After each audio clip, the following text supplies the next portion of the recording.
grandissant, c'est d'accepter de faire ce que Dieu me demande de faire en toutes circonstances, que cela me plaise ou non. Mais voyez-vous, lorsqu'on commence à parler de caractère, lorsqu'il commence à pointer du doigt des choses qui ne vont pas, là on commence à raisonner, là on commence à se trouver des excuses, là on commence à vouloir se justifier. Et c'est là votre erreur. Parce que la stagnation a commencé là. Plusieurs d'entre vous ce matin, plus je parle, plus le Seigneur ouvre mes yeux. Vous êtes en train de résister. Parce que vous êtes à l'étape maintenant où le Seigneur veut travailler le caractère. Il est celui qui nous façonne. Nous ne sommes que de l'argile entre ses mains. Qu'est-ce qui te dit que le caractère que tu as aujourd'hui est le caractère qui lui plaît? Qu'est-ce qui te fait croire que là où il t'attend, à la dimension où il veut t'utiliser, le caractère que tu as aujourd'hui lui plaît? Mais pourtant nous résistons. Nous résistons. Nous résistons. Gare à la stagnation, bien-aimés. Nous devons continuer de croître. Plus nous grandissons, plus le Seigneur élève les exigences en matière de consécration. Bien-aimés, la consécration passe aussi par le langage. La consécration passe aussi par le langage. Rien ne sert de passer du temps à prier, mais si ton langage demeure le même, il y a quelque chose que tu n'as pas compris. Et il y en a, c'est à ce niveau que vous êtes. Des habitudes qui sont là depuis. Si je m'énerve, je peux me permettre de dire certaines choses, d'avoir certaines réactions. Non, bien-aimé, tu dois changer. Tu dois prendre un tout autre virage. C'est ça la conversion. C'est ça la conversion. Quand quelque chose est converti, on ne retrouve plus à l'état initial. Mais pourtant, certains, et plusieurs d'entre vous, vous continuez de lutter. Parce que, oui, je me suis toujours défini comme ça. Je me suis toujours défini comme ça. Face à telle situation, je réagis comme ça. Non, bien-aimé. Ce sont les signes de la stagnation. Quand je suis frustrée, il faut d'abord que je m'arrête un temps. Il faut d'abord que je m'arrête un temps, le temps que ça passe. C'est parce que le Seigneur t'a dit. Le Seigneur t'a dit qu'il t'a envoyé le Saint-Esprit, lequel Saint-Esprit produit en toi le fruit. Et parmi le fruit qu'il produit, il y a ce qu'on appelle la maîtrise de soi. Donc quand tu as la maîtrise de soi, tu n'es pas obligé de passer des heures d'abord à vouloir, soi-disant, te calmer.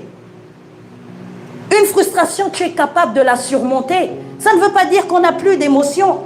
Mais là où le Seigneur nous attend, c'est de pouvoir être des hommes et des femmes spirituels. Ça veut dire quoi concrètement? Être un homme, une femme spirituelle, c'est que c'est l'esprit qui domine sur tout le reste. Là où l'émotion vient rapidement, l'esprit te dit, ok, mais tu peux passer outre. Or, vous êtes là. Jour après jour, semaine après semaine, les caractères ne sont pas changés. Et vous résistez. C'est là que vous échouez. Plusieurs, vous êtes à cette classe. Vous êtes arrivés à la classe du caractère. On parle de transformation. C'est les prières qu'on fait souvent. Mais la transformation, on ne sait pas comment elle vient. Mais la transformation passe par le caractère. Ah oui, non, là, je ne suis pas d'accord. Donc, comme je ne suis pas d'accord, je manifeste mon mécontentement d'une certaine façon. Mais tu ne cherches pas, plus que ça, à acquérir de la sagesse. La sagesse pour parler à ton prochain. La sagesse pour régler les conflits. La sagesse pour parler à un enfant difficile. La sagesse pour résoudre un conflit familial. Non, tu ne demandes pas cela. Toujours dans les mêmes réactions. On te dit quelque chose. Il faut d'abord que tu boudes. Il faut d'abord que tu te retires. Nous perdons du temps. Et ce matin, le Seigneur nous dit, entre autres, rachetez le temps. Car les temps sont mauvais. Pendant que toi, tu es en train de bouder, tu te retires un temps. Tu te prives de répondre à quelqu'un. Pendant une semaine, c'était peut-être cette âme-là que le Seigneur t'avait demandé d'aider. Mais comme il a dit quelque chose qui ne t'a pas plu, non, il fallait d'abord que tu te retires un moment. Il fallait d'abord que tu le mettes, comme on dit, en vue. Que tu le blacklistes un instant. Ce n'est pas de Dieu, bien-aimé. La transformation du caractère. Laissons-nous transformer. Laissons-nous émonder. Laissons le Seigneur retirer les branches qui ne sont pas bonnes en nous. On ne pourra pas le faire. On ne pourra pas le faire de nous-mêmes. Il faut être confronté au miroir de la parole. il faut être confronté, il faut être dans la présence de Dieu. Si vous n'êtes pas face à la vérité, vous ne saurez pas. Vous ne saurez pas si vous êtes sur le bon chemin ou pas. Voici pourquoi David a pu dire, regarde, sonde-moi, ô Dieu, regarde si je suis sur une mauvaise voie. De nous-mêmes, nous ne pouvons pas le savoir. De nous-mêmes, nous ne pouvons pas le savoir. Une chose que tu pouvais faire il y a 4 ans qui était bien aux yeux de Dieu, aujourd'hui, par rapport à ton niveau de croissance, le Seigneur te dira non. Ça, je ne tolère plus de ta part. Mais nous sommes là et nous voulons fonctionner avec des habitudes. On n'enferme pas Dieu dans des habitudes. On dit, en lui, il y a la vie, le mouvement et l'être. Le mouvement. On est en perpétuelle évolution avec le Seigneur. Ce qui a marché il y a 5 ans en arrière, il y a 10 ans, ce n'est plus la même chose aujourd'hui. Il y a des choses qui pouvaient tolérer. Les intercesseurs, faites attention à ce qui sort de votre bouche. Faites attention, vous êtes censé être la bouche autorisée de Dieu. Il y a des choses que vous faisiez au début de votre conversion que Dieu ne tolérera plus. La même bouche qui est censée parler, qui est censée intercéder, ne peut pas dire n'importe quoi. Faites attention au type de conversation que vous avez. Attention aux conversations vaines, inutiles. Faites attention, bien-aimés. C'est ça la transformation. Or, on peine à ce niveau.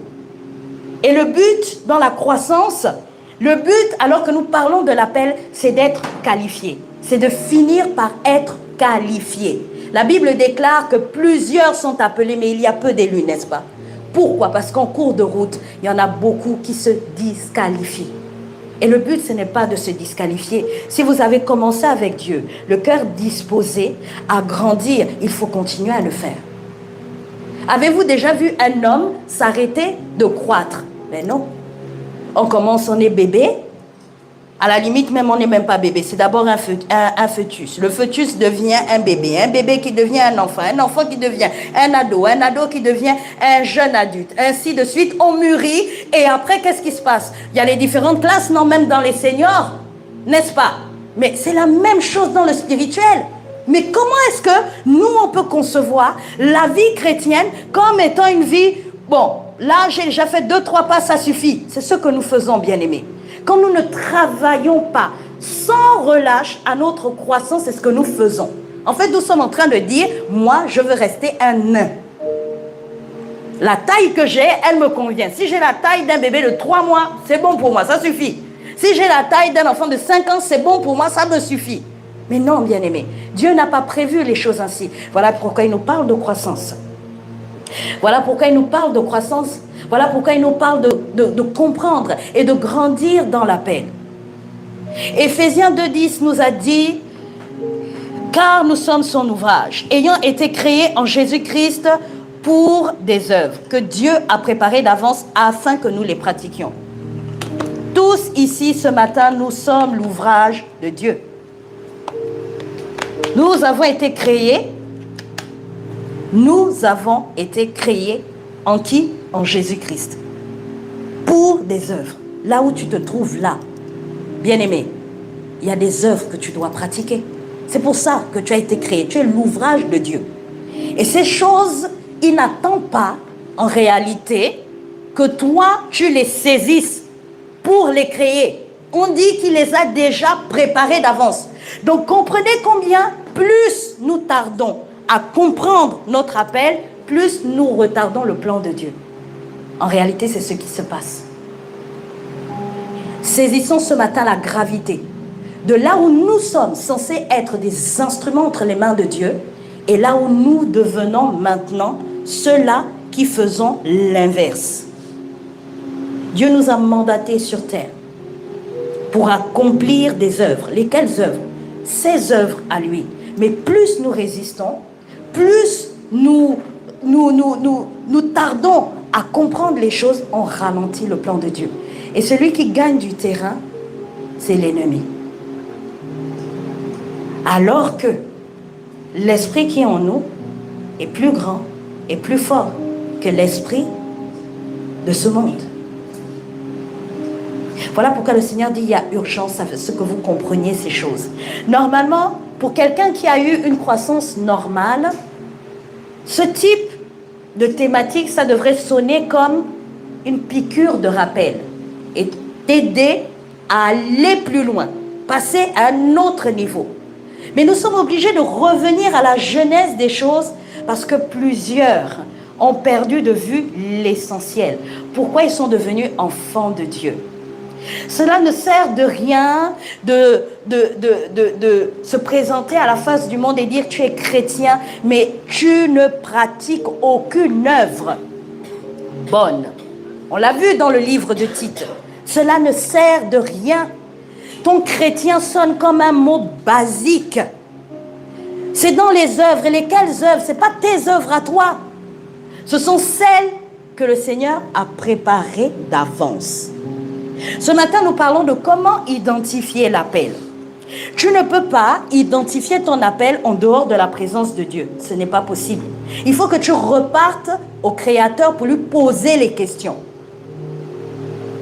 Donc, la première chose, la première clé, c'est travailler ma communion avec le Seigneur. Au commencement, c'est d'abord la communion.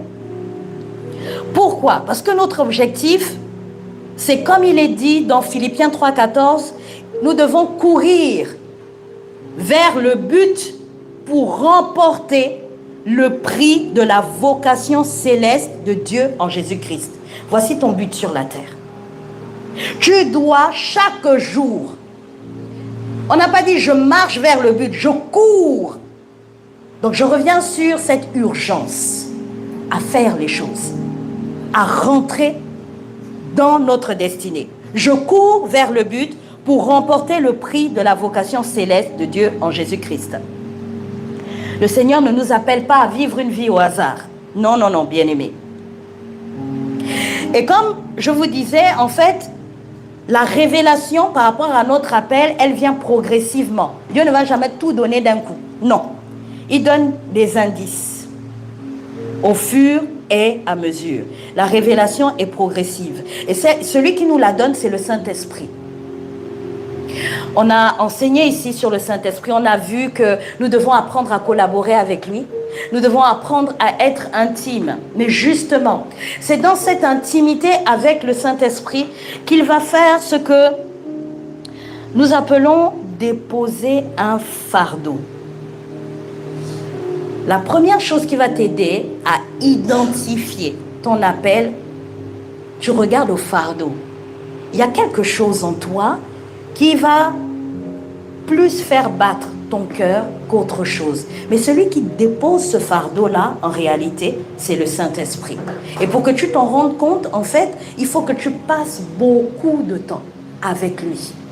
Plus tu vas passer du temps avec lui, plus ce fardeau va s'intensifier en toi.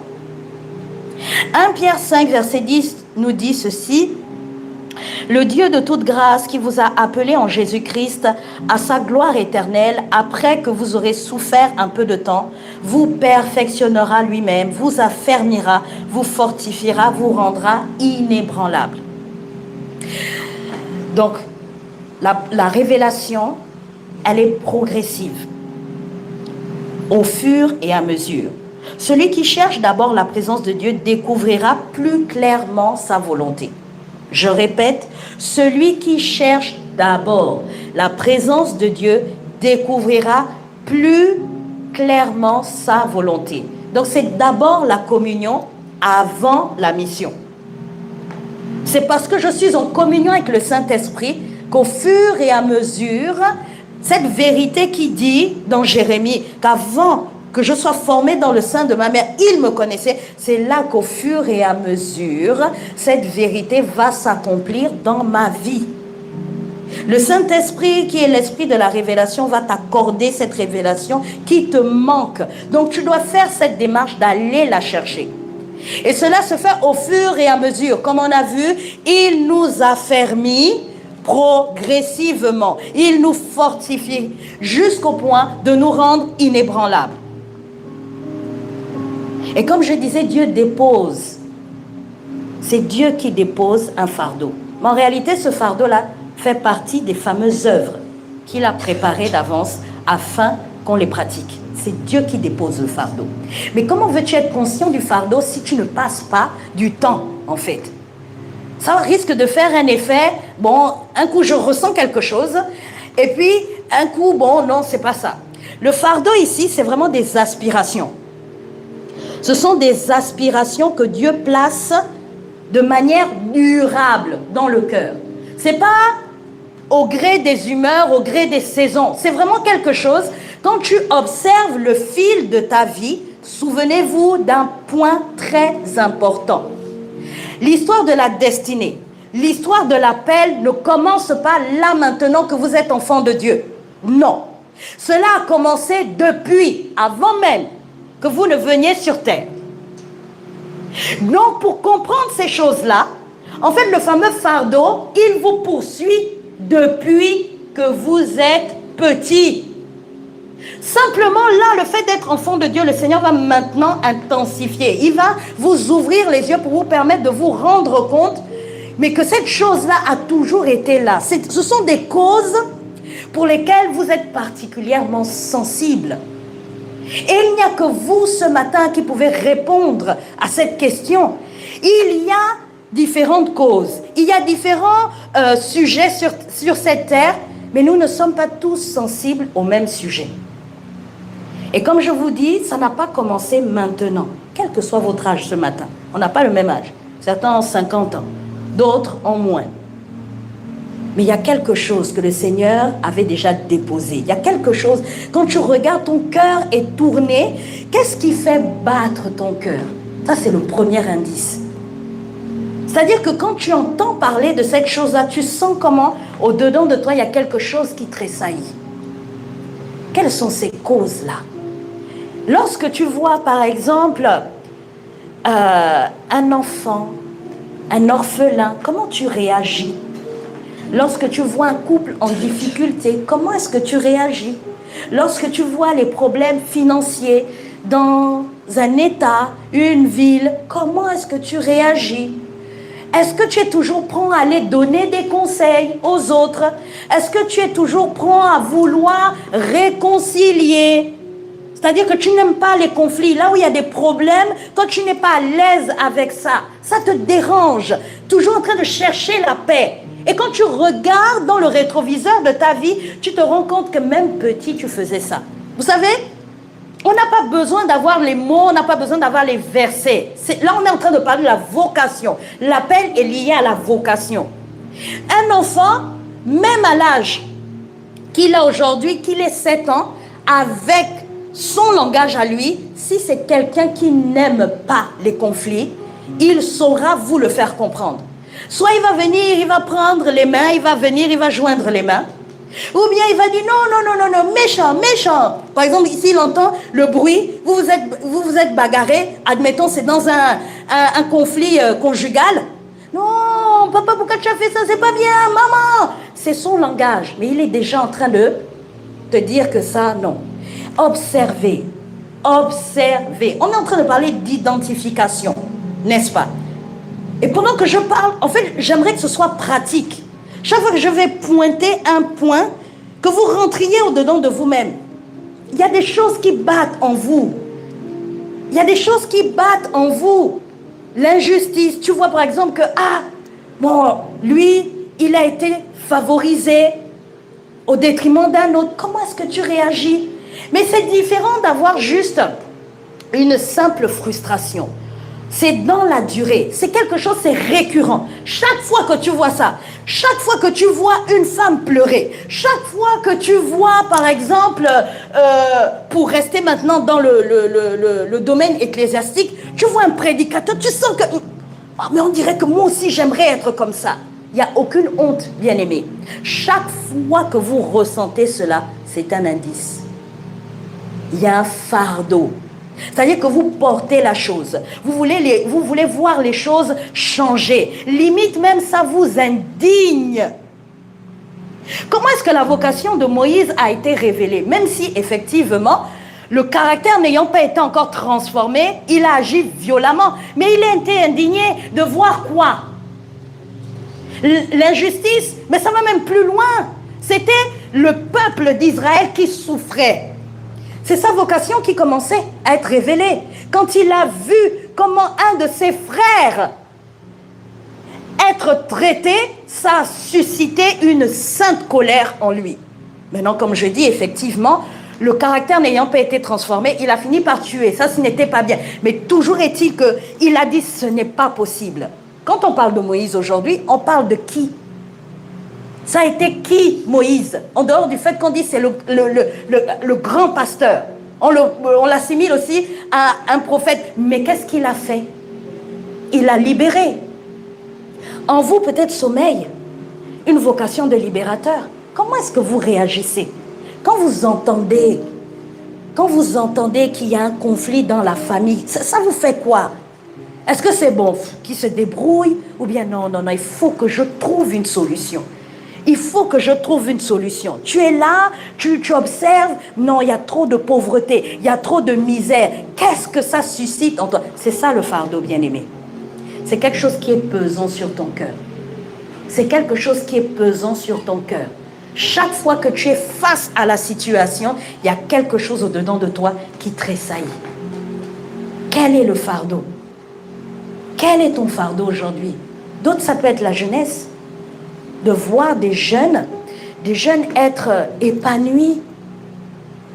Ton fardeau, c'est ça. Chaque fois que tu vois un jeune commencer à se perdre, tu vois un jeune commencer à maltraiter son corps, sa vie, tu réagis. C'est un signe.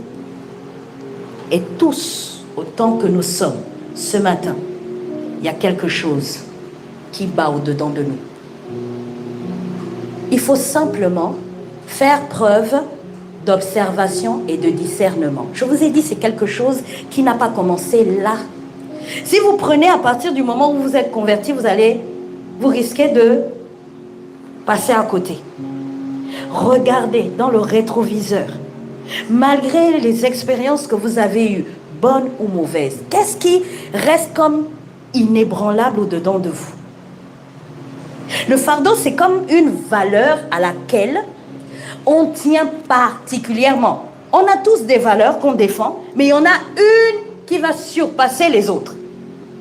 Mais qui te fait, en fait, comme devenir un super homme ou une super femme. Tu te sens pousser des ailes à vouloir changer le monde. C'est ça le fardeau. Et le premier signe qui va nous aider à identifier notre appel, parce que Dieu nous suscite, vous savez, Dieu est stratégique. Voilà pourquoi on parle de l'Éternel des armées. Son peuple, en fait, constitue une armée. Et s'il y a bien un domaine où l'ordre règne, c'est l'armée. Une armée efficace, c'est là où l'ordre est clairement établi. Il y a une hiérarchie, chacun a son poste, chacun sait ce qu'il a à faire. C'est exactement la même chose. Quand on parle du royaume de Dieu qui doit avancer, quand on parle de conquête des âmes, mais en fait, Dieu nous place aussi en ordre rangé. Nous faisons partie de l'armée de Dieu. Et le but, c'est que chacun fasse ce qu'il a à faire. Là, je ne suis même pas encore en train de parler de grade. Que tu sois colonel, capitaine, non. C'est déjà dans quelle partie de l'armée, toi, tu te situes. Parce que si tu n'es pas au bon endroit, tu ne seras pas utile. Comprenez donc l'importance de comprendre et d'identifier son appel. L'appel de Félicia ne sera pas celui de Milord. Quand bien même elles marchent ensemble, quand bien même elles peuvent avoir des choses en commun, qu'est-ce qu'elles vont avoir en commun? L'intercession. Mais dans leur appel, Dieu ne les utilisera pas de la même façon. Et ce qui fera la différence, c'est le fardeau. Une y va susciter pour le combat spirituel, l'autre y suscitera pour la restauration des cœurs brisés. C'est comme ça. Et si elles n'ont pas compris ça, elles vont perdre du temps. C'est-à-dire que quand le pasteur demandera passer du temps dans la prière, intercéder pour l'Église, eh bien, il y a une qui sera efficace et il y en a une autre, non. Parce que dans leur temps personnel, le but, c'est que ce qui ressorte, c'est ton fardeau. Parce que là où il y a ton fardeau, c'est là où tu vas produire du fruit en réalité. C'est là où Dieu t'a oint. C'est ça en fait. Donc ça ne sert à rien si Dieu ne t'a pas mandaté. Pour les couples, par exemple, de passer du temps à prier pour les couples. Laisse que celui que Dieu a mandaté, a oint, a mis un fardeau particulier pour cela, le faire. Ça ne veut pas dire qu'on ne peut pas prier pour ça. Mais quand là, je suis en train de parler d'un appel spécifique. C'est la même chose au niveau des chantres. Ce qui va rendre cette équipe de louanges efficace, c'est lorsque chacun aura identifié clairement son appel.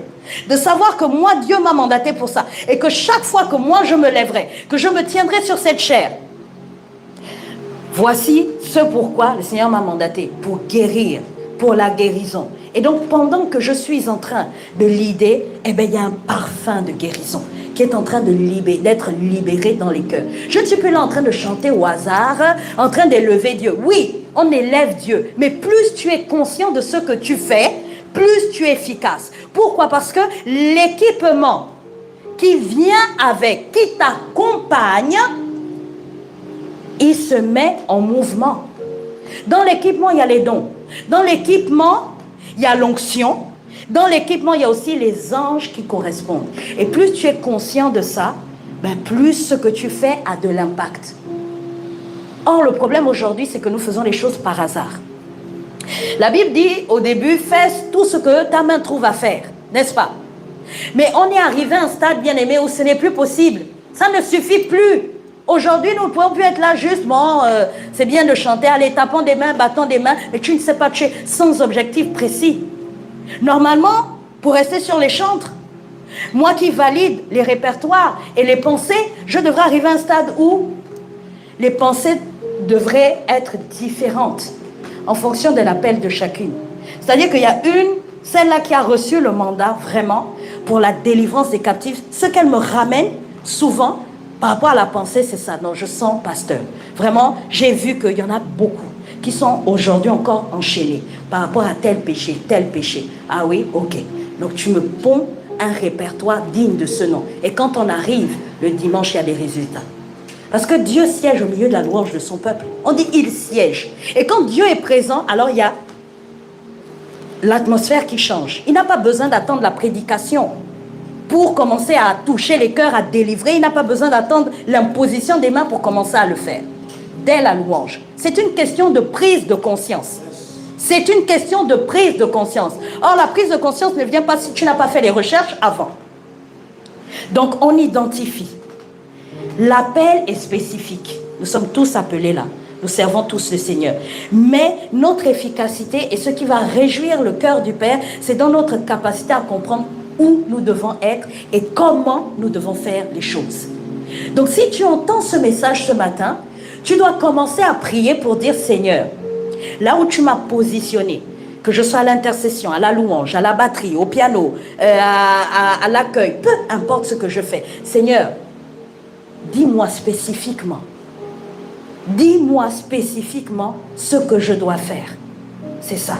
Plus vous allez prier comme ça, je vous assure, bien-aimés, que les choses vont changer autour de nous. On va gagner des âmes. On va véritablement avancer. Donc, on a parlé de la première clé, le fardeau. Le fardeau qui est donné dans la communion par le Saint-Esprit. La deuxième chose, ce sont les épreuves.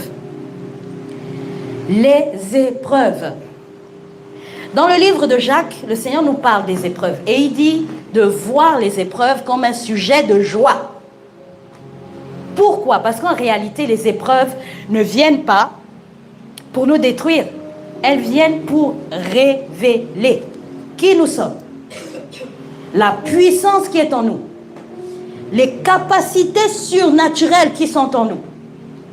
Les épreuves aussi par lesquelles nous passons viennent souvent tracer le chemin de la vocation. On ne va pas tous passer par les mêmes épreuves. Et là encore, il faut voir quels sont les combats qui sont récurrents. Il y a un domaine qui insiste plus qu'un autre. Il y en a, ils vont avoir beaucoup plus d'épreuves liées à la santé. D'autres, ça va être au niveau administratif. D'autres, ça va être au niveau de la santé. J'ai déjà cité la santé. Ça va être au niveau des finances. D'autres, ça va être au niveau familial. Mais là où ça insiste, il y a une huile que le Seigneur veut faire couler. Donc quand l'épreuve vient, ce n'est pas de crier « Seigneur, sauve-moi ». Non. Comme il est dit dans le livre de Jacques, vois cela comme un sujet de joie. Pourquoi? Parce que l'épreuve, en réalité, elle va venir te propulser. L'épreuve vient parce que tu arrives à une étape où le Seigneur veut te faire grandir. C'est ça. L'épreuve, elle est plutôt envisagée comme un signe de croissance. Donc arrêtons de fuir les épreuves. Regarde quel type d'épreuve. Quel type d'épreuve? Quel type d'épreuve tu as rencontré et dans quel domaine elles ont été beaucoup plus insistantes. Ça va te donner un indice. L'épreuve peut révéler ce que Dieu a déposé en nous. Comme je disais, certaines capacités spirituelles ne deviennent visibles que dans l'adversité. C'est dans l'adversité qu'on va voir si tu es une femme de foi. C'est dans l'adversité qu'on verra si tu as de la compassion, ou du moins que tu vas la développer. C'est dans l'adversité que la femme de prière et le dépôt que le Seigneur a mis en toi sur l'intercession va jaillir. Donc les épreuves viennent pour révéler aussi l'appel. Le leadership aussi, en fonction de la dureté de l'épreuve. Est-ce que tu as fait preuve de leadership? Est-ce que tu as fait preuve d'endurance? Est-ce que tu as fait preuve de discernement? Si on prend l'exemple de Joseph, Joseph découvre progressivement sa capacité à administrer, à discerner et gouverner au travers de l'injustice. Souvenez-vous de l'histoire de Joseph, une histoire triste, n'est-ce pas? Et une histoire qui commence comment? Par une trahison. Et pas une petite, hein? Trahison par ses propres frères. Il a été livré, abandonné. Donc une histoire qui commence très difficilement. Une épreuve dure. Souvenez-vous quand même que Joseph était le Benjamin. Livré à lui-même. Et par qui? Ses propres frères. Il avait tout pour sombrer. Mais pourtant, c'est dans ce temps-là, alors qu'il était dans l'esclavage et dans la prison, que sa destinée a été révélée. C'est là qu'il a appris à administrer, c'est là qu'il a appris à gouverner. C'est ce qu'il attendait. Et cela se trouve dans Genèse 37, verset 41. L'épreuve ne crée donc pas nécessairement l'appel, mais elle peut révéler ce qui est déjà déposé. L'épreuve peut venir révéler ce qui est déjà déposé. Autre chose aussi, ce qui nous a fait souffrir peut devenir ce pourquoi nous portons les autres. Là où toi tu as souffert. Il y a une huile que le Seigneur veut faire couler. D'où l'importance de vraiment traverser la vallée de l'ombre de la mort. De ne pas mourir dans le désert. Quand l'épreuve vient, la bonne réaction c'est de demander au Seigneur, donne-moi la force de surmonter l'épreuve. Pas, Seigneur, éloigne de moi l'épreuve. Si vous faites ça, vous passez à côté de la classe qui va venir vous qualifier. C'est de demander au Seigneur de me donner la force pour surmonter l'épreuve. Pourquoi? Parce qu'il y a des enjeux derrière. Si toi, tu surmontes cela, alors l'huile coule sur ta tête, tu deviens qualifié et tu deviens un vase maintenant que le Seigneur peut utiliser pour aider d'autres qui sont passés par les mêmes choses que toi. Pense à ce par quoi tu es passé, ce qui a été tellement difficile. Mais tu as survécu, tu es là ce matin. Tu es là ce matin, ça veut dire qu'il y a une huile que le Seigneur a fait couler sur toi pour que tu puisses aider d'autres personnes. Félicia, que tu ne sois plus dans le secret en train de demander au Seigneur, Seigneur, en quoi puis-je être utile? Il y a une huile de guérison, une huile de restauration que le Seigneur a fait couler sur toi pour que tu puisses aider d'autres jeunes filles qui sont passées par là où toi tu es passé. Tu es là, tu te dis peut-être, mais dans l'église, je ne sais pas où est-ce que je peux être utile. Ce matin, le Seigneur te dit, détourne-toi de tes fonctions. dans les fonctions aujourd'hui, tu es chantre. Tu gères les finances de l'Église. Mais ce ne sont que des fonctions parce que Dieu t'a donné beaucoup de choses. Mais ta vocation est ailleurs. Il y a une vocation qui est là pour les jeunes filles. Le Seigneur a fait couler cette huile sur toi parce que tu es passé par là. Ce par quoi tu as souffert, le Seigneur t'a donné de triompher de cela pour que toi, à ton tour, tu donnes à d'autres femmes, à d'autres jeunes filles de pouvoir aussi triompher de cela. Et plus tu vas prendre conscience de cela, plus tu sauras identifier lorsque le Seigneur va faire venir dans notre assemblée des personnes avec ce profil-là, pour ne pas dire des personnes qui seront en train de vivre cette épreuve. Ces personnes-là ne viendront pas pour moi, elles ne viendront pas pour le pasteur Herman, elles viendront pour toi. Et si toi, tu arrives à les identifier, alors tu vas voir que l'onction qui est sur ta vie va commencer à se mettre en mouvement. Et là où quelqu'un d'autre allait mettre 1 an pour voir les effets, toi, ça ira vite. L'intercession que Dieu t'a donnée, commence à intercéder pour cette catégorie de personnes. Commence à intercéder pour cette catégorie de personnes. C'est la même chose pour plusieurs. Fanny, l'épreuve que tu es en train de traverser, toutes les souffrances que tu ressens, que ce soit dans ton âme, dans ton corps, c'est révélateur de ton appel. Le Seigneur t'utilisera pour aider d'autres femmes qui passeront par les mêmes épreuves. Donc ne promène plus des regards inquiets en disant « Seigneur, est-ce que tu te souviens de moi? Est-ce que Seigneur, tu m'as abandonné ?» Le Seigneur sait ce qu'il est en train de faire. Il est en train de former la servante de Dieu qu'il veut que tu sois. Voilà pourquoi il t'a donné, à travers l'intercession des entrailles de miséricorde, pour que tu saches, à cause de la souffrance que toi-même tu as vécue, intercéder pour ces couples-là, qui seront en train de traverser ce que toi, tu as pu traverser. Les épreuves viennent révéler ce que Dieu a déjà déposé. Ce qui nous a fait souffrir peut devenir ce pourquoi nous portons les autres. Tu n'auras pas de mal parce que tu sais ce que c'est. Et chaque fois que tu ouvriras la bouche, tu te souviendras des douleurs que toi-même tu as ressenties. Alors ton intercession prendra tout son sens. Paul donne un principe très puissant. Il nous console, ça c'est dans 2 Corinthiens 1,4.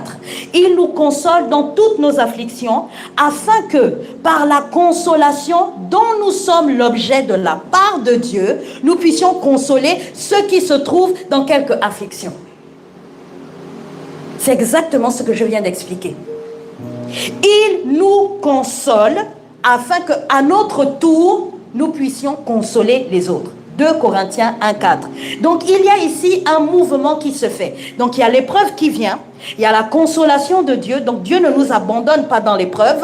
Et ensuite, à cause de la consolation qui vient, elle vient avec une force, la force qu'on appelle ici l'onction, qui nous donne maintenant la capacité à accompagner les autres.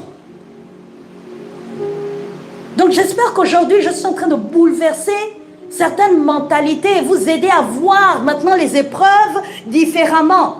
Là où vous vouliez vous enfermer dans une tristesse qui n'a plus lieu d'être, le Seigneur t'a dit, je t'ai sorti de là. Mais je t'ai sorti de là dans un but. Oui, j'ai permis que tu passes par là. Mais ce n'était pas parce que j'étais un mauvais père. Mais c'est parce que je savais que j'allais te donner la consolation au temps convenable et la capacité d'accompagner les autres. Milord, cette parole est pour toi. Que plus jamais tu ne regardes ton passé en te disant, mais pourquoi j'ai vécu tout ça? Le Seigneur a permis que tu vives tout ça. Le Seigneur a permis que tu survives à tout ça. Toutes les fois où tu étais en train de passer par ces moments, le Seigneur était avec toi, mais c'est parce qu'il te préparait. Pour que tu puisses accompagner d'autres. C'est pour que tu puisses accompagner d'autres qui sont passés par les mêmes épreuves. Aujourd'hui, il y a tellement de besoins dans l'église au niveau des femmes. Les femmes vont venir, bien aimées, avec des besoins nombreux.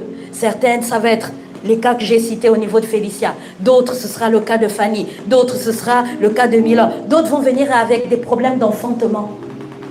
Mais si tu as traversé une épreuve, un désert dans l'enfantement, sache que Dieu te qualifie pour ça. Paola, tu prieras pour des femmes qui ont des problèmes à enfanter.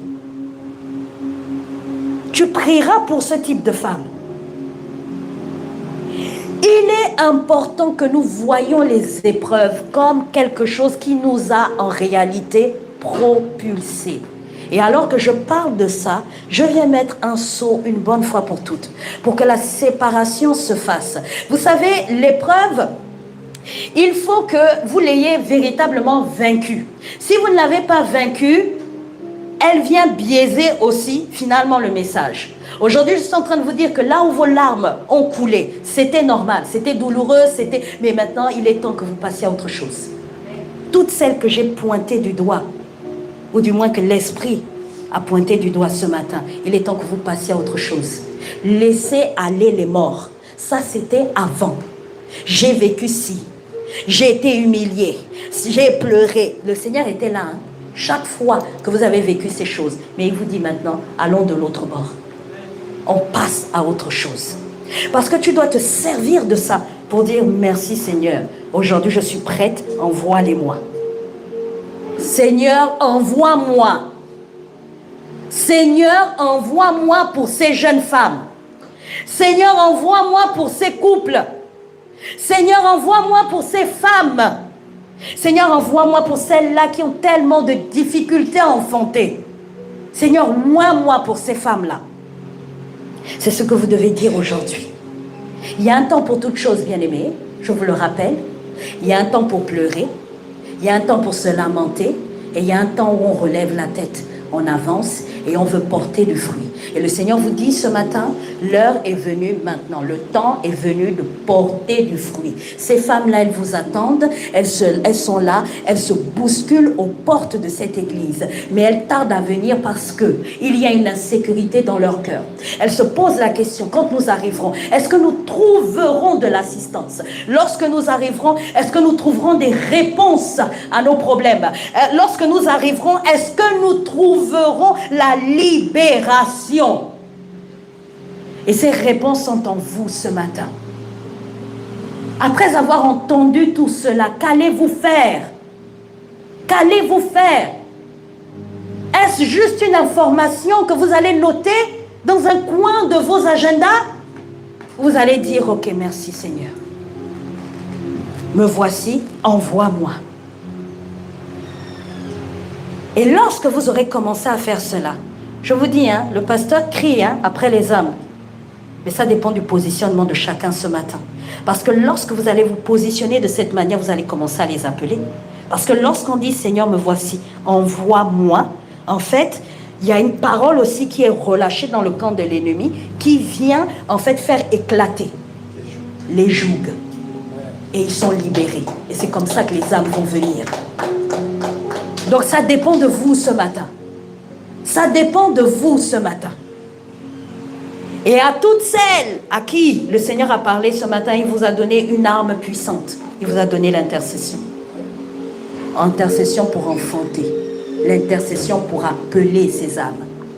Paola, le Seigneur t'appelle à l'intercession. Le Seigneur t'appelle à l'intercession. Lorsque tu auras activé l'intercession, tout le reste prendra un autre tournant. Une autre dimension. La clé, c'est l'intercession. Commencez à prier. Commencez à prier pour ces âmes. Elles ont besoin de vous. Elles ont besoin de vous. Elles crient chaque jour, Seigneur, à quand la délivrance? Seigneur, jusqu'à quand je vais encore vivre ça? Seigneur, sors-moi de ce foyer difficile. Seigneur, cette condition de femme, je ne peux plus. Seigneur, ce corps, je ne le supporte plus. Et il attend qu'une Mylor se positionne. Seigneur, je prie pour la délivrance de ces femmes qui ont subi des choses, qui sont là aujourd'hui, qui ne sont pas heureuses d'être sur terre, et ainsi de suite. Tellement de personnes pensent au suicide aujourd'hui. Tellement de personnes ne sont pas heureuses d'être sur terre. Mais cela dépend de nous, bien-aimés. Cela dépend de nous. Une personne qui est restaurée après un rejet peut développer une sensibilité particulière pour les personnes rejetées. Ça veut dire que nous, on peut ne pas les voir, mais toi, il y a une sensibilité. Il y a un discernement. Mais pourquoi? Ben parce que le Seigneur a fait dans ta vie. Le Seigneur a fait. Comme j'aime souvent dire, une blessure, il faut la traiter. Si vous ne traitez pas la blessure, même si en apparence, elle a commencé à cicatriser tôt ou tard, il suffit que tu t'accroches à quelque chose, elle va s'ouvrir à nouveau. Les blessures, il faut les traiter. Sinon, elles vous orientent mal. Ce n'est pas parce qu'une femme a connu un divorce que forcément le Seigneur l'appelle dans les couples. Non. Ça, c'est comment dire ça, le biais que la blessure peut entraîner. Elle va se dire, non, moi, comme je suis passée par là, donc Dieu, tout dépend de comment elle a vécu ça aussi. Hein. Tout dépend. Tout dépend de pourquoi elle est passée par un divorce, qu'est-ce qui a causé. Ça ne veut pas forcément dire ça. J'utilise cet exemple pour vous dire que ce n'est pas la blessure qui est l'indice à l'appel, mais c'est l'épreuve. Il y a une nuance. La blessure doit être traitée. Elle devient donc une épreuve que tu as surmontée. Si tu ne l'as pas encore surmontée, ça va être difficile. Ça va t'envoyer des mauvaises informations. Il y en a beaucoup qui vont dire, oui, non, moi, vraiment, ce qui m'indigne le plus, c'est l'injustice. Ça, je ne supporte pas. Mais des fois, c'est parce qu'ils ne sont pas réellement guéris. Hein. C'est encore là, c'est béant. Donc, ils réagissent vite. Ça devient de la réaction. Il faut laisser le Seigneur traiter. Maintenant, si c'est persistant, c'est différent. Comme on parlait du fardeau. Si c'est persistant, là, c'est différent. Je vous ai pris l'exemple de Moïse. À cause du caractère qui n'était pas transformé, il a réagi dans les extrêmes. Mais pour autant, le fardeau était réel. Il était contre l'injustice faite au peuple d'Israël. Et quand le Seigneur est passé par là, il a émondé, il a transformé, eh bien, il a pu être l'instrument que Dieu voulait utiliser. Voilà pourquoi on parle de lui aujourd'hui en de termes très élogieux. Mais il a fallu que le Seigneur passe par là. Donc je parle d'épreuves et je ne parle pas de blessures. Si aujourd'hui vous savez qu'il y a encore des blessures qui sont là, qui parlent en vous, hâtez-vous de chercher à les traiter. Sinon, le message d'aujourd'hui risque d'être galvaudé. Il risque d'être un peu... voilà. Mais toujours est-il que celui qui révèle le fardeau, c'est Dieu.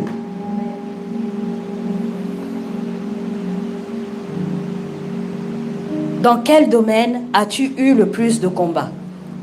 Familial, relationnel, finance, santé, administratif. Tu vas même plus loin aussi. Quel type de personnes viennent facilement à toi?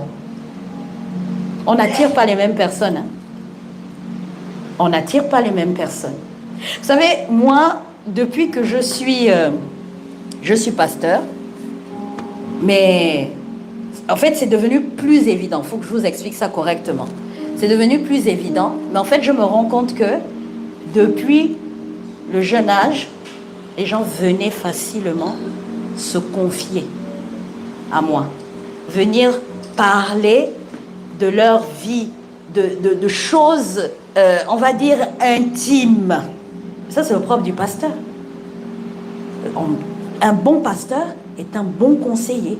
Il est capable d'écouter, de conseiller, d'exhorter.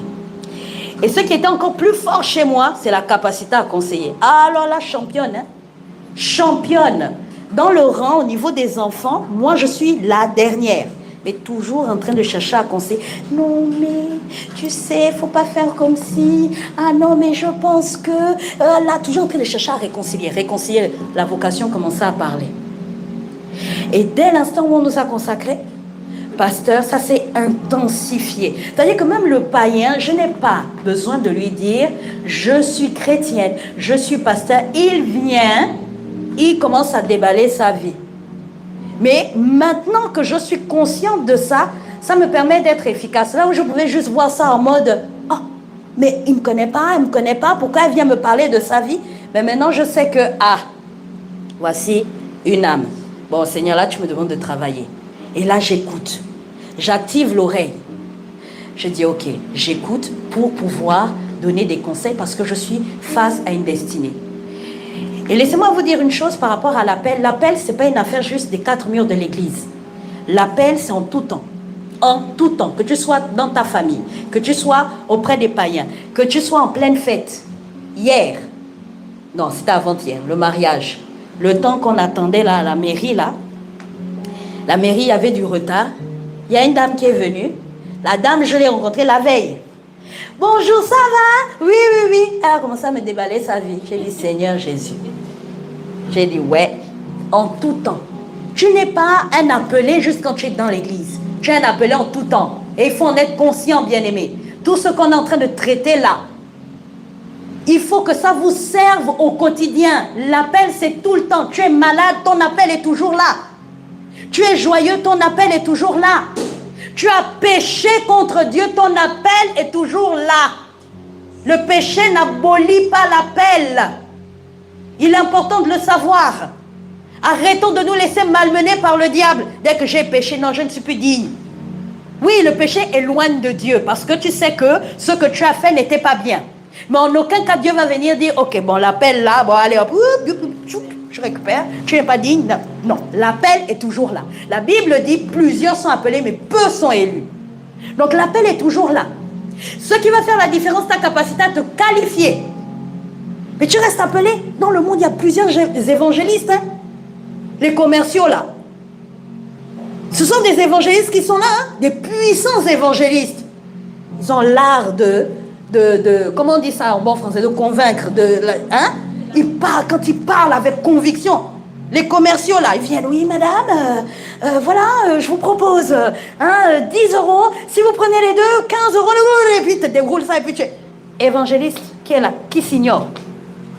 L'appel, ce n'est pas une affaire d'être enfant de Dieu ou pas. L'appel, c'est sur toute créature que Dieu a créée en réalité. Maintenant, ce qui va déclencher ça, la prise de conscience, c'est quand nous sommes maintenant en Christ. C'est ça, en fait. Et ça, c'est important que vous le sachiez.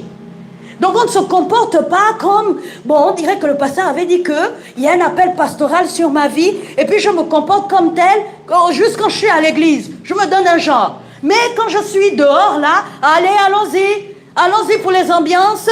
Je fais tout comme les autres. Tu es pasteur. Si tu as pris conscience de ça, comporte-toi comme tel. Un pasteur, qu'est-ce qu'il fait? C'est pareil.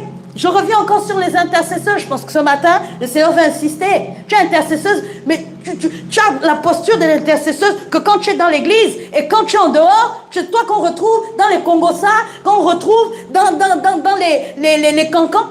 Il y a un problème. Il y a un problème. Les chantres, on en parle de la musique. Je suis chantre. Je chante à la louange et à la gloire de Dieu. Alléluia. Hosanna. J'adopte vraiment une attitude pieuse. Oh, vraiment. Et puis, dès qu'on est dans les fêtes, allons-y. Allons-y. Coupé, décalé, pilé, suspendu, TikTok. Oui. Parlons-en ce matin. Ça, c'est quand tu n'es pas conscient de ton appel. Tu crois que Dieu va dire, bon, on fait une petite parenthèse, hein. Bon, là, c'était la fête. Bon, il fallait quand même que tu fasses comme tout le monde. Faux, bien aimé. On cherche à plaire à qui? En toutes circonstances. Donc, c'est pas à un moment donné, j'oublie mon habit, et puis voilà. Dieu nous voit hein, dans tout ce qu'on fait. Hein.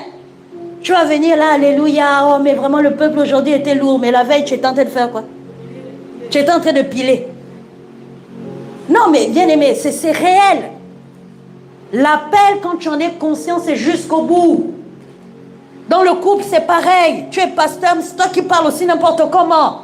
Mais non, bien aimé. Non. Non.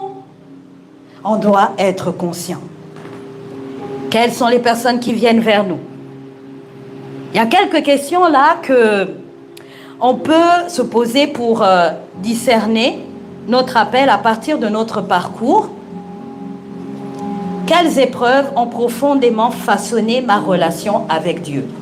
Quelles épreuves ont profondément façonné ma relation avec Dieu? Quand je dis profondément façonné, c'est dans le bon sens. Hein? C'est-à-dire que l'épreuve est venue me rapprocher de Dieu. J'ai développé l'endurance, j'ai développé l'amour de Dieu, j'ai vu que Dieu est vraiment le Dieu qui pourvoit. Il y a ça. Qu'est-ce que Dieu m'a appris dans ces saisons que je transmets aujourd'hui naturellement aux autres? Ce que j'ai appris, qu'est-ce que je transmets facilement? Quelqu'un qui est passé par une épreuve qui a produit l'endurance, la persévérance, ben, tu pourras naturellement le donner. Ça, c'est autant d'indices qui nous emmènent à identifier notre appel. Pour quel type de personne ai-je une compassion particulière? Face à quelle souffrance ou situation est-ce que je ressens spontanément le besoin d'agir ou de prier? Dans quel combat ai-je acquis une autorité, une maturité ou une compréhension particulière? Vous voyez, à chaque fois on parle de quelque chose que tu as vaincu, que tu as surmonté. Est-ce que ce fardeau demeure même maintenant que ma propre douleur s'est apaisée? C'est ce que je disais. Et donc ça m'emmène à développer le troisième et dernier point, c'est le fruit, les dons et les fruits. On a parlé, du fardeau. Le fardeau qui naît dans la communion avec le Saint-Esprit. La deuxième chose, on a parlé des épreuves, j'ai développé dessus. La troisième chose, c'est maintenant là où tu portes du fruit. Quelles sont ces choses où tu sens que lorsque tu le fais, en fait, tu n'as pas besoin de forcer. S'il faut le dire vraiment dans un langage simple, c'est ça. C'est là où on va regarder aux dons. Quand je parle des dons, il y a les dons naturels et il y a les dons aussi spirituels. C'est-à-dire que là, quand tu fais ça, il y a le fruit est là et surtout, ce n'est pas toi qui attestes du fruit, mais c'est autour de toi. Ah non, vraiment quand Pao prend la déco, waouh, il y a quelque chose à exploiter là. Ah non, quand elle fait ça, c'est le fruit qui parle. Mais les dons aussi, ils orientent. Moi, je vous ai parlé de mon cas par rapport au pastorat. J'ai les dons qui accompagnent le pastorat.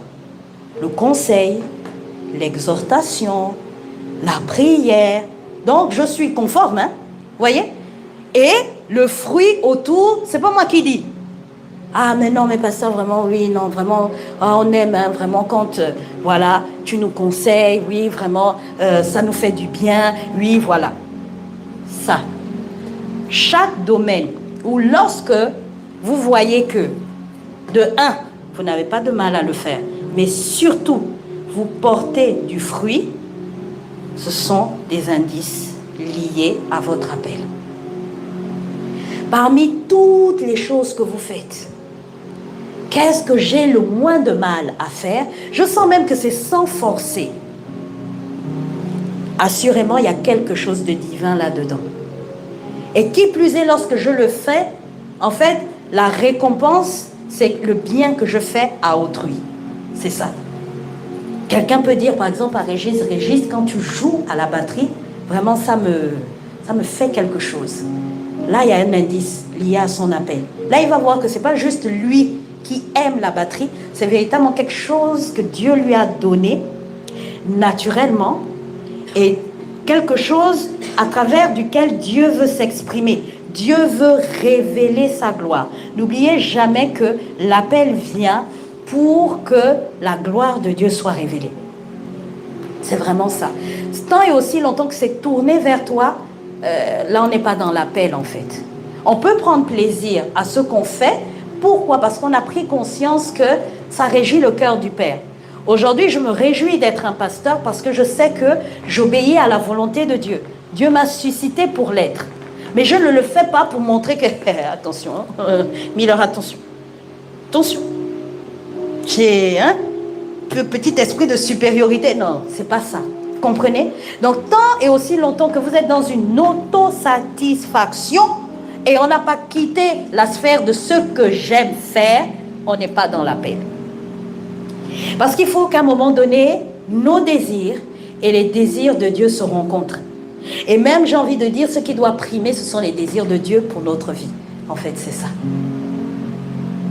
Donc, la conclusion, comment identifier notre appel? Aujourd'hui, nous avons besoin de faire un petit retour en arrière. On a besoin ce matin de regarder dans le rétroviseur de notre vie pour regarder Ce qui jusqu'ici a toujours été présent, que malgré les circonstances de la vie, malgré les rencontres que nous avons eues, n'ont pas réussi à voler. C'est toujours là, ça demeure en nous. Ce matin, on a besoin de faire cet exercice. Ce matin, on a besoin de demander au Seigneur du discernement. Donne-moi de discerner. Jusqu'ici, peut-être, je ne faisais pas attention à ces personnes que tu envoyais autour de moi. Mais maintenant, Seigneur, ouvre mes yeux. Ouvre mes yeux afin que je voie, afin que je sache les reconnaître. Seigneur, donne-moi de comprendre ce matin que vraiment l'appel, ce n'est pas lié à un âge. Et là, je vais m'adresser aux jeunes, je finis avec ça. Peut-être que vous vous êtes dit, vous avez le temps, mais non, votre appel est déjà en train de parler. Il est là depuis. Maintenant, plus vite vous allez comprendre ces choses, plus vite vous allez donner le sens qui convient à votre vie. La forme qui plaît. Vous allez prendre les chemins que vous devez emprunter. Vous êtes à un âge aujourd'hui où vous vous posez beaucoup de questions. Comment est-ce que je vais faire? Mon avenir? Eh bien, en fait, la réponse, elle est là. Cherchez à connaître quel est votre appel. Simplement. Seigneur, tu m'as suscité pourquoi? J'aime chanter. J'aime m'habiller. Je le fais, je sens que j'ai le truc, quoi, naturellement. Pourquoi? C'est naturel. Et autour de toi, tu vois des personnes toujours dire « Ah ouais, non, je veux m'identifier à toi. » Ouais, là je te parle à toi. Il y a quelque chose à exploiter par rapport à ton appel. Quelles sont ces personnes qui viennent régulièrement vers toi?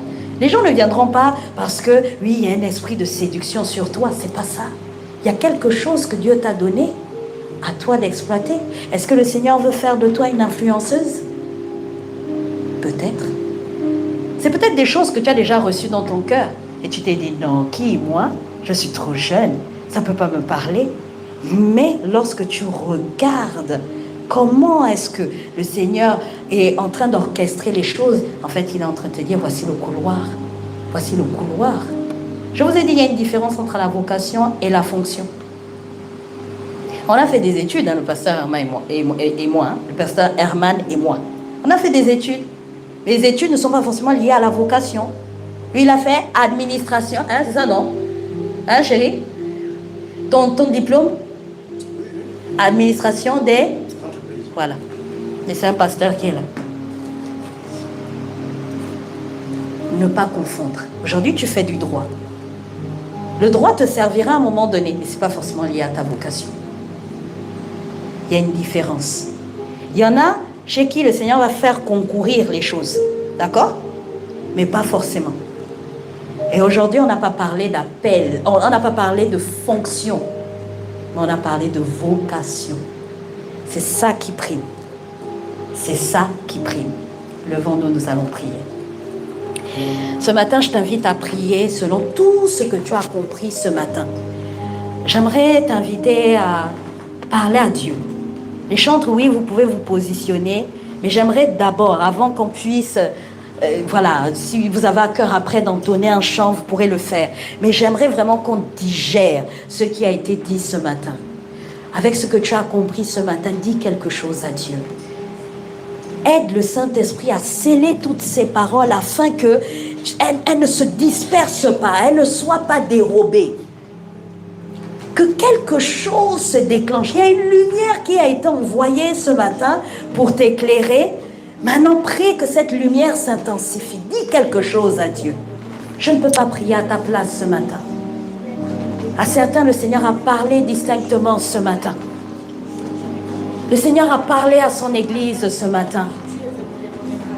Le Seigneur est venu nous dire qu'il y a un appel sur notre vie. Et beaucoup, nous étions en train de nous poser cette question. Comment est-ce que je peux identifier cet appel? Voici, le Seigneur est venu nous révéler 3 clés. Il aurait pu en donner d'autres. Mais avec ces 3 clés, il te demande de courir maintenant. Il ne te demande pas d'avancer parce que... il ne te demande pas juste de marcher avec. Il te demande de courir avec elle. Parce que les temps sont mauvais. Et il a besoin de chacun de nous aujourd'hui. Avec ces 3 clés, que tu puisses courir. Seigneur, merci pour le fardeau. Merci pour le fardeau. Seigneur, je ne prie pas que tu fasses naître le fardeau parce que tu l'as déjà déposé. Mais je prie ce matin que tu ouvres les yeux de notre cœur, afin qu'avec les yeux de l'esprit, nous puissions discerner ce fardeau. Seigneur, je prie que le fardeau résonne dans chaque cœur ce matin, qu'il devienne de plus en plus pesant. Seigneur, comme une évidence qu'on ne peut plus nier dans le cœur. Seigneur, peu importe ceux qui travaillaient à ce que le fardeau ne soit pas reconnu. Seigneur, là où il y avait encore des blessures, là où il y avait des choses qui venaient biaiser. Seigneur, je prie maintenant que tu envoies ton onction, Seigneur, pour guérir ceux qui ont besoin d'être guéris ce matin.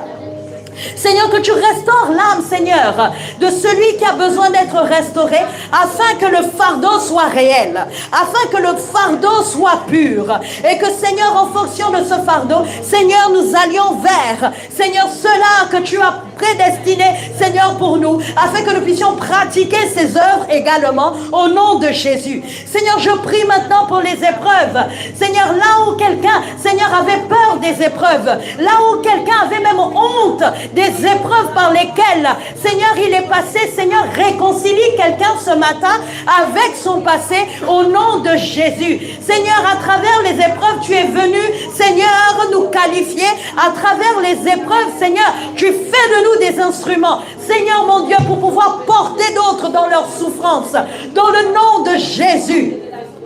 Seigneur, je prie, Seigneur, afin que les dons, Seigneur, soient clairement identifiés, Seigneur. Les dons, les talents, Seigneur, les dons spirituels, Seigneur, qui accompagnent, Seigneur, ceux-là qui sont appelés au ministère. Oh oui, Seigneur, mon Dieu, qu'ils deviennent de plus en plus clairs. Saint-Esprit, tu es capable de le faire. Ils n'ont pas besoin d'attendre un enseignement, mais ils sont capables, par l'enseignement que toi-même tu vas leur donner, Seigneur, mon Dieu, d'être conscients de cela. Seigneur, je refuse que dans cette église, ils continuent, Seigneur, mon Dieu, de mener une vie chrétienne au hasard. Seigneur, parle aux jeunes, Seigneur, ce matin. Seigneur, au-delà de mes mots, continue, Seigneur. Oui, Père, de les éclairer, Éternel, et de comprendre, Seigneur, mon Dieu, que oui, à leur âge, oh oui, Seigneur, tu es capable de te servir d'eux. Seigneur, qu'ils ne méprisent pas leur jeunesse. Mais Père, tels qu'ils sont, Seigneur, qu'ils viennent à toi et qu'ils se laissent, Seigneur, mon Dieu, guider, inspirés par toi. Il y a un appel, Seigneur, sur cette jeunesse. Seigneur, je prie qu'ils en prennent conscience. Je prie que chacun se positionne correctement, Seigneur, ce matin. Seigneur, donne-nous de pouvoir identifier notre appel. Seigneur, l'appel, Seigneur, la révélation, elle est progressive. Alors intensifie-la, Seigneur.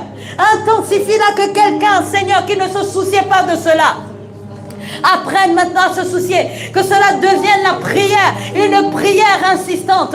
On dit Élie, un homme de la même nature que nous, a prié avec instance, pour dire insistance, jusqu'à ce que tu fasses. Seigneur, je prie que cette prière concernant l'appel, Père éternel, soit une prière de tous les jours. Seigneur, révèle-nous notre appel, que nous puissions grandir dans notre appel. Seigneur, tu as parlé, Seigneur, que les chantres se repositionnent. Seigneur, tu as parlé aux intercesseurs, que les intercesseurs se repositionnent, que tout ouvrier dans cette maison se repositionne. Oui, Père, que nous soyons enfin prêts à accueillir cette moisson. Seigneur, tu as dit la moisson est grande. La moisson est grande. Donne-nous de réaliser, Père, que tu nous as tout donné. Seigneur, mon Dieu, pour pouvoir accueillir cette moisson. Au nom de Jésus. Père, merci. Merci parce que tu nous donnes de porter du fruit. Merci, Seigneur. Au nom de Jésus. Au nom de Jésus. Au nom de Jésus.